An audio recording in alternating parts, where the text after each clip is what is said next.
आप भी अपने घर में अपनी पत्नी के नाम पर कोई प्रॉपर्टी देना चाहते हैं, दे सकते हैं, लेकिन आपको ये ध्यान रखना होगा, क्या कोई ऐसा तरीका है जिससे महिला को प्रॉपर्टी भी दे दी जाए लेकिन उसके ओनरशिप राइट्स पत्नी को ना मिले। कब एक प्रॉपर्टी पर पत्नी का मालिकाना हक माना जाएगा, कब नहीं माना जाएगा, किस तरह से पत्नी को दी हुई प्रॉपर्टी भी वापस ली जा सकती है। अगर पत्नी को मेंटेनेंस के बदले प्रॉपर्टी दी जाती है या प्रॉपर्टी में कोई राइट्स दिए जाते हैं तो क्या ये मान लिया जाए कि वो प्रॉपर्टी अब पत्नी की एब्सोल्यूट प्रॉपर्टी है, यानी कि उस प्रॉपर्टी पर केवल और केवल पत्नी का ही अधिकार है और पत्नी उस प्रॉपर्टी को अपने हिसाब से जैसे मर्जी यूज कर सकती है, किसी को दे सकती है, बेच सकती है, गिफ्ट कर सकती है, कुछ भी कर सकती है। दोस्तों, हिंदू सक्सेशन एक्ट ये कहता है कि any property possessed by Hindu female whether acquired before or after commencement of the act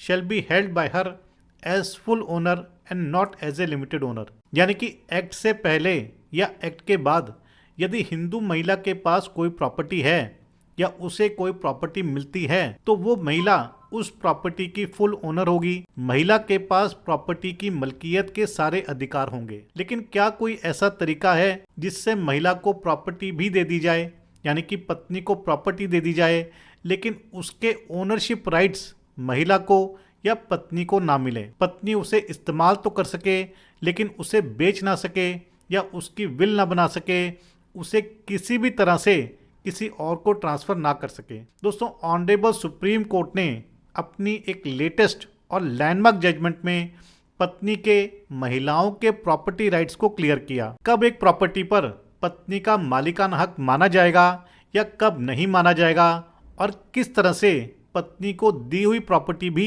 वापस ली जा सकती है। दोस्तों, वीडियो बहुत ही इंपॉर्टेंट है, इसलिए आपने वीडियो को अंत तक जरूर देखना है।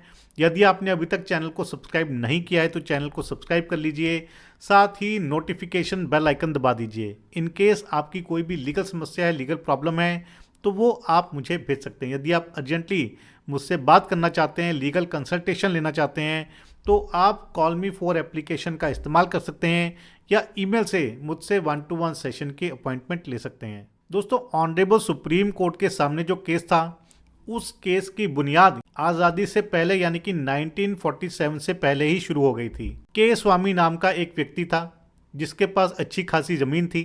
उसने 2 शादियां करी थी और 2 शादियों की वजह से ही फैमिली डिस्प्यूट अराइज हो गया। सन 1933 में उसने ज़मीन का पार्टीशन कर दिया और पार्टीशन डीड के मुताबिक अपनी सेकेंड वाइफ को 3.5 एकड़ ज़मीन दी। लेकिन ज़मीन देते वक्त एक कंडीशन लगा दी कि दूसरी वाइफ इस ज़मीन को अपने जीते जी इस्तेमाल तो कर सकती है लेकिन उसकी डेथ के बाद, यानी कि जब सेकेंड वाइफ की डेथ होगी तो वो ज़मीन 2 लीगल हेयर्स में बराबर बराबर बटेगी और वो 2 लीगल हेयर्स से के स्वामी के बच्चे जो कि एक पहली पत्नी से थे और दूसरे सेकेंड वाइफ से थे। कुछ इस तरह की कंडीशन लगा करके दूसरी पत्नी के नाम पर 3.5 एकड़ ज़मीन कर दी गई थी। समय का पहिया घुमा। सन 1973 में सेकेंड वाइफ की डेथ हो जाती है और सेकेंड वाइफ की डेथ के बाद उसके बच्चों के द्वारा उसके 3.5 एकड़ ज़मीन पर अपनी मलकियत क्लेम की जाती है। दूसरी पत्नी के बच्चों का कहना था कि ये उनकी माँ की प्रॉपर्टी है, माँ एब्सोल्यूट ओनर थी। माँ ने 1968 में यानी कि 1968 में बच्चों के नाम पर इस प्रॉपर्टी के रिगार्डिंग एक विल यानी कि वसीयत भी कर चुकी थी। एक तरह से सेकेंड वाइफ के बच्चे उस प्रॉपर्टी को पार्टीशन डीड के मुताबिक पहली वाइफ के बच्चों को नहीं देना चाहते थे, जबकि दूसरी तरफ पहली वाइफ के बच्चों का कहना था कि 1933 में जो पार्टीशन डीड हुई थी उसमें सेकेंड वाइफ को प्रॉपर्टी तो दी गई थी लेकिन उस प्रॉपर्टी में लिमिटेड इंटरेस्ट था।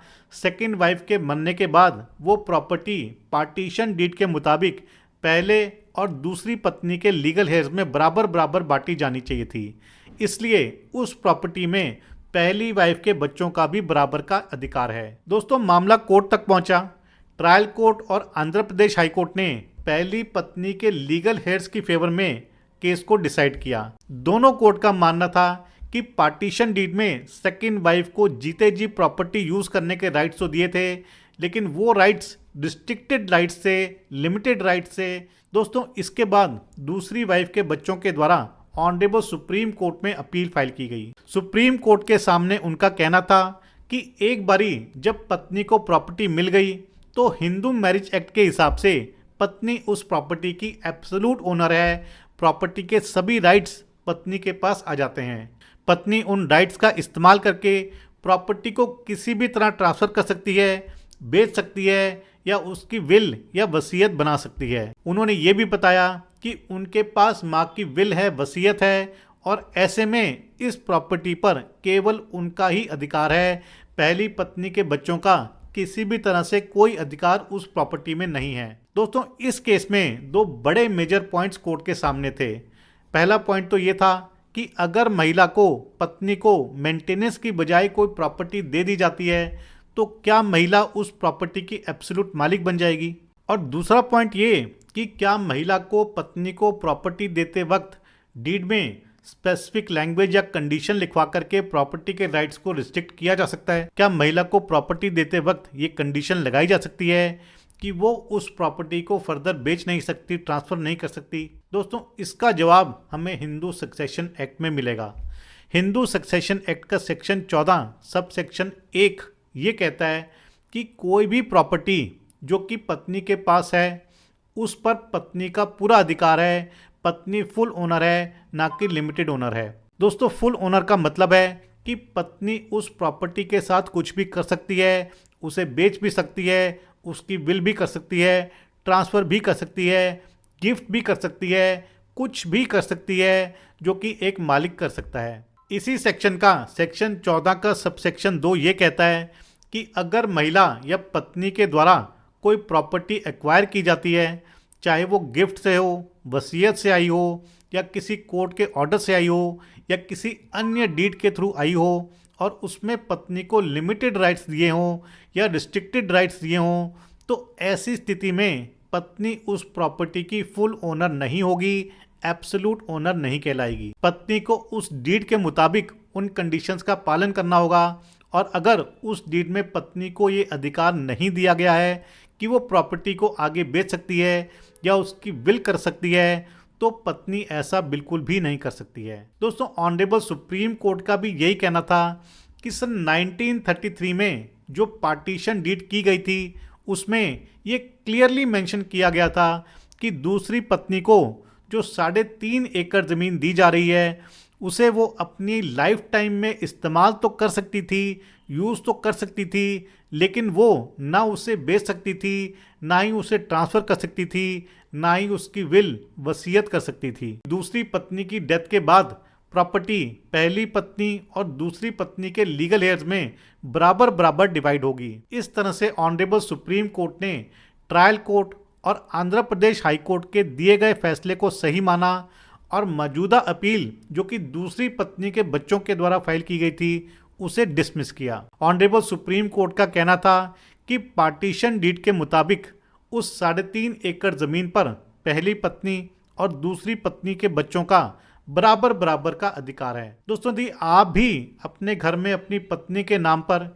या परिवार में किसी महिला के नाम पर कोई प्रॉपर्टी देना चाहते हैं तो आप दे सकते हैं, लेकिन आपको ये ध्यान रखना होगा कि यदि आप प्रॉपर्टी देते समय कोई कंडीशन नहीं लगाते हैं तो वो प्रॉपर्टी पत्नी की या उस महिला की एब्सोल्यूट प्रॉपर्टी मानी जाएगी। लेकिन अगर आप पत्नी को या महिला को कुछ लिमिटेड राइट्स ही देना चाहते हैं तो आप डीड के थ्रू ऐसा कर सकते हैं।